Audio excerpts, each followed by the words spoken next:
Amitabh Bachchan versus Rajinikanth, आखिर कौन है इंडिया का सबसे बड़ा लीजेंडरी सुपरस्टार। आज होगा दोनों की last 15 hits and flop movies का कंपैरिजन। आखिर किसने दी है सबसे ज्यादा हिट्स, तो आखिर कौन है फ्लॉप का सिकंदर। तो चलिए शुरू करते हैं। तो सबसे पहले अमिताभ बच्चन लेकर आते हैं अपनी 15वीं मूवी सरकार 3, एक क्राइम थ्रिलर मूवी जिसे डायरेक्ट करते हैं राम गोपाल वर्मा। लेकिन मूवी गिरती है बॉक्स ऑफिस पर औंधे मुंह, क्योंकि 38 करोड़ के बजट में बनकर मूवी कमाती है 20 करोड़ और बन जाती है एक डिसास्टर मूवी। तो वहीं दूसरी तरफ रजनीकांत भी लेकर आते हैं अपनी 15वीं मूवी शिवाजी, एक action thriller film director Shankar Rajinikanth से कराते हैं ऐसी एक्टिंग की 60 करोड़ के बजट में बनकर मूवी कमाती है 152 करोड़ और बन जाती है साल की सबसे बड़ी तमिल ब्लॉकबस्टर मूवी। तो यहाँ पॉइंट मिलता है रजनीकांत को, क्योंकि उन्होंने दी है सबसे बड़ी ब्लॉकबस्टर मूवी।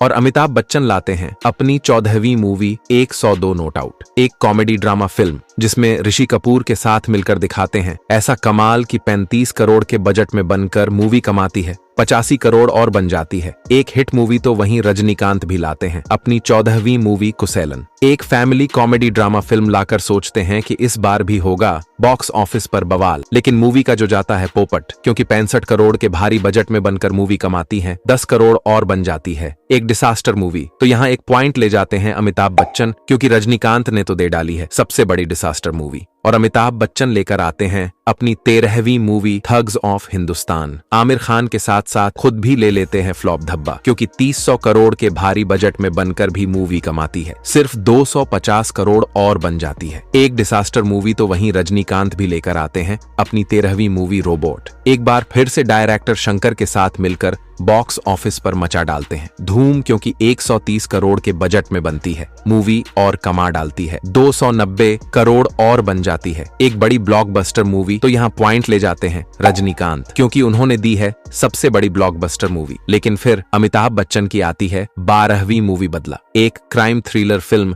जिसकी लोग आज भी करते हैं जमकर तारीफ, क्योंकि मात्र 25 करोड़ के बजट में बनकर मूवी छा जाती है बॉक्स ऑफिस पर और कमाती है 140 करोड़ और बन जाती है अमिताभ बच्चन के करियर की सबसे बड़ी ब्लॉकबस्टर मूवी की। तभी फिर रजनीकांत भी लाते हैं अपनी 12वीं मूवी कोचादियां, एक एक्शन एडवेंचर फिल्म जिसे लोगों ने बताया एक कार्टून मूवी, और 125 करोड़ के भारी में बनकर मूवी कमाती है 75 करोड़ और बन जाती है साल की सबसे बड़ी डिसास्टर मूवी। तो पॉइंट मिलता है अमिताभ बच्चन को, क्योंकि उन्होंने दी है सबसे बड़ी ब्लॉकबस्टर मूवी। और फिर मन ही मन खुश होकर अमिताभ बच्चन लाते हैं अपनी 11वीं मूवी सेरा नरसिम्हा रेड्डी, एक एक्शन बार मूवी जिसे बनाने की सोचते हैं एक और बाहुबली और चिरंजीवी, विजय सेतुपति और किच्चा सुदीप के साथ मिलकर भी नहीं दिखा पाते हैं कमाल, क्योंकि 200 करोड़ के बजट में बनकर मूवी कमाती है 240 करोड़ और बन जाती है एक फ्लॉप मूवी। तो वहीं रजनीकांत भी लाते हैं अपनी 11वीं मूवी लिंगा, एक एक्शन कॉमेडी फिल्म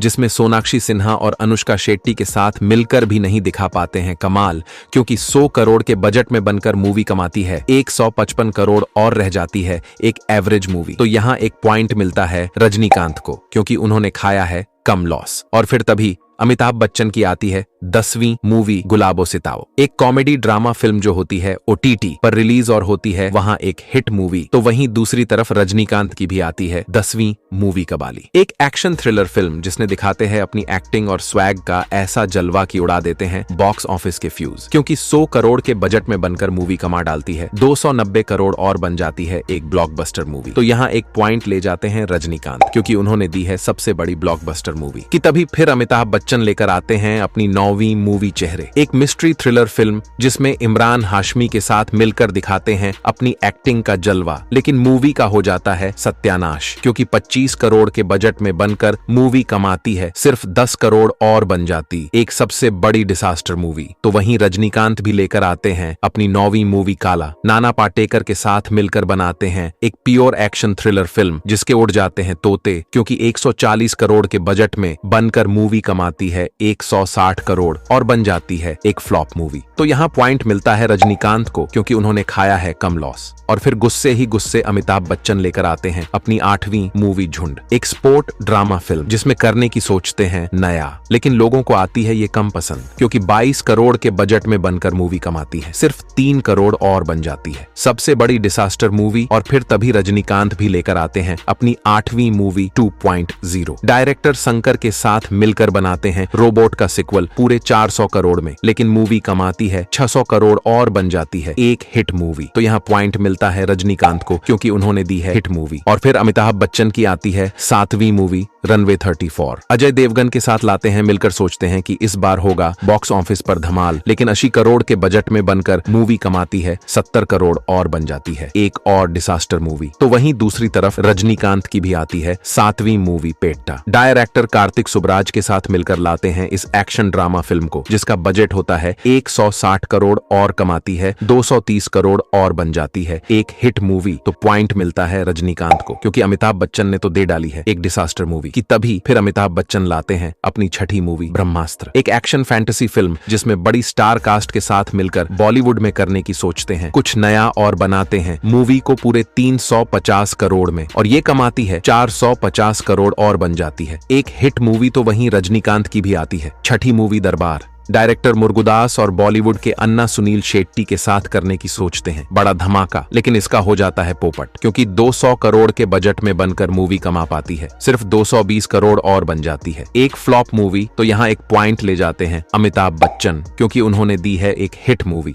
और फिर अमिताभ बच्चन लाते हैं अपनी 5वीं मूवी गुड बाय, एक कॉमेडी ड्रामा फिल्म जिसके रश्मिका के साथ मचा देते धूम, लेकिन मूवी गिरती है बॉक्स ऑफिस पर औंधे मुंह, क्योंकि 30 करोड़ के बजट में बनकर कमाती है 10 करोड़ और बन जाती है अमिताभ बच्चन की एक और डिसास्टर मूवी। कि तभी रजनीकांत की आती है 5वीं मूवी अन्ना थे, एक एक्शन ड्रामा फिल्म जो बनती है पूरे 180 करोड़ में और कमाती है 170 करोड़ और रह जाती है एक फ्लॉप मूवी। तो यहाँ दोनों को मिलता है बराबर पॉइंट, क्योंकि दोनों ने दे दी है इस बार फ्लॉप मूवीज। लेकिन फिर अमिताभ बच्चन लेकर आते हैं अपनी चौथी मूवी ऊंचाई। डायरेक्टर सूरज बड़जात्या के साथ मिलकर बनाते हैं एक एडवेंचर ड्रामा फिल्म जिसमें कमाल की करते हैं एक्टिंग, लेकिन फिर भी मूवी ऑडियंस को आती है थोड़ी कम पसंद, क्योंकि 35 करोड़ के बजट में बनकर कमाती है 48 करोड़ और रह जाती है एक एवरेज मूवी। तो वहीं रजनीकांत भी लेकर आते हैं अपनी चौथी मूवी जेलर। डायरेक्टर नेल्सन और म्यूजिक डायरेक्टर अनिरुद्ध के साथ करते हैं ऐसा कोलैबोरेशन की फाड़ डालते हैं बॉक्स ऑफिस को, क्योंकि 200 करोड़ के बजट में बनकर मूवी कमाती है 620 करोड़ और बन जाती है रजनीकांत के करियर की सबसे बड़ी ब्लॉकबस्टर मूवी। तो यहाँ पॉइंट मिलता है रजनीकांत को, क्योंकि उन्होंने दी है सबसे बड़ी ब्लॉकबस्टर मूवी। और फिर अमिताभ बच्चन लाते हैं अपनी तीसरी मूवी गणपत, जिसमें टाइगर श्रॉफ के साथ साथ अपने ऊपर भी लेते हैं फ्लॉप का दाग, क्योंकि 250 करोड़ के भारी बजट में बनकर मूवी कमाती है सिर्फ 20 करोड़ और बन जाती है साल की सबसे बड़ी डिसास्टर मूवी। तो वहीं दूसरी तरफ रजनीकांत लाते हैं अपनी तीसरी मूवी लाल सलाम, एक स्पोर्ट एक्शन फिल्म जिसमें छोटे से रोल के लिए हो जाते हैं बदनाम, क्योंकि 80 करोड़ के बजट में बनकर मूवी कमाती है सिर्फ 35 करोड़ और बन जाती है सबसे बड़ी डिसास्टर मूवी। तो यहाँ दोनों को मिलता है बराबर पॉइंट, क्योंकि दोनों ने दे डाली है इस बार डिसास्टर मूवीज। लेकिन फिर तभी अमिताभ बच्चन की आती है दूसरी मूवी कल की। प्रभास के साथ मिलकर ऐसा कर डालते हैं धमाल की हिला देते हैं पूरे बॉक्स ऑफिस को, क्योंकि 600 करोड़ के बजट में बनाते हैं इस साई-फाई एक्शन फिल्म को और कमा ले जाती है 1100 करोड़ और बन जाती है एक ब्लॉकबस्टर मूवी। तो वहीं रजनीकांत की भी आती है दूसरी मूवी वेट्टियां, जिसने अमिताभ बच्चन के साथ मिलकर भी नहीं दिखा पाते हैं कमाल, क्योंकि 300 करोड़ के बजट में बनाते हैं मूवी को और कमाती है 260 करोड़ और रह जाती है एक फ्लॉप मूवी। तो यहाँ एक पॉइंट ले लाते हैं अमिताभ बच्चन, क्योंकि उन्होंने दी है साल की सबसे बड़ी ब्लॉकबस्टर मूवी। और फिर अमिताभ बच्चन लेकर आते हैं अपनी पहली मूवी वेट्टियां। रजनीकांत के साथ मिलकर साउथ में करते हैं एंट्री, लेकिन मूवी का हो जाता है पोपट, क्योंकि 300 करोड़ के बजट में बनकर मूवी कमाती है 260 करोड़ और बन जाती है एक फ्लॉप मूवी की। तभी रजनीकांत भी लेकर आते हैं अपनी पहली मूवी कूली। लोकेश कांगराज के साथ बनाते हैं एक एक्शन थ्रिलर फिल्म जिसमें आमिर खान, नागार्जुन, उपेंद्र और सोबिन साहिर के साथ मिलकर कर देते हैं कमाल की। ऑडियंस हो जाती है खुश और मूवी 375 करोड़ के बजट में बनकर अभी तक कमा चुकी है 500 करोड़ और बन चुकी है एक हिट मूवी। तो यहाँ पॉइंट मिलता है रजनीकांत को, क्योंकि अमिताभ बच्चन ने तो दे डाली है एक फ्लॉप मूवी। तो दोस्तों यही है अमिताभ बच्चन और रजनीकांत की last 15 hits and flop movies. अब आप लोग बताओ इन दोनों में कौन है विनर और कौन है इंडिया का सबसे बड़ा सुपरस्टार, और आखिर कौन है आपका फेवरेट सुपरस्टार।